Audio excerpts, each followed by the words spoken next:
ahead. A couple points ahead. I mean, Right. 5 points or so. Yeah, I think that was correct. But again, when I did the poll, I also cautioned everyone that she was a good candidate. She was going to be well financed. She's in New Orleans. She's a female, and she is going to be able to make an impact in this race because she ran for lieutenant governor and ended up in the runoff. She eventually lost to Jay Darden, but all of us thought she was a good candidate. But she was running against Jay Darden at the time, who was Secretary of State running for lieutenant governor. But okay, here's what happened with her, in my opinion. And you were right in the middle of it, and you can comment as much as I can.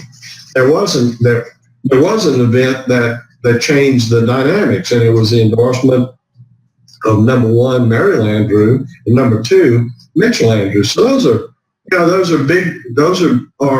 heavyweight politicos in Democratic circles. And if you look at the change it made, it was. We don't know what the organizations will eventually do in this race. The street activity, election day, but for the present time, it was big enough to call attention to Calvin Fayard as somebody who had just gotten the Landrieu's endorsements, and with her type voters, it was a big deal, and it gave her an advantage over Foster Campbell, who's not from there. You're not going to find that she gained a lot of voters in North Louisiana, but remember, that's a huge area where you are, and that's where her growth came from, and it was solely because of those endorsements. And also, she's got, she's an attractive, I've always said, coupled with money, she's articulate, and she's an attractive candidate, plus she's female. Foster Campbell has his hands full if he's going to beat her. I mean, he as of today, and I think he should have figured it out that he was not going to become the Democratic nominee to make the second without having to deal with her. And she is a good candidate. So, I don't know what he does about her, but she is a force to be reckoned with. Maybe he can overcome it by Baton Rouge and the big cities, and he's got to get those organizations to choose him versus her, and he's got to, if he doesn't do well there and do very well, then she's going to make the runoff. So, Democrats are not really that big in North Louisiana where he's from. I mean, he's been able to.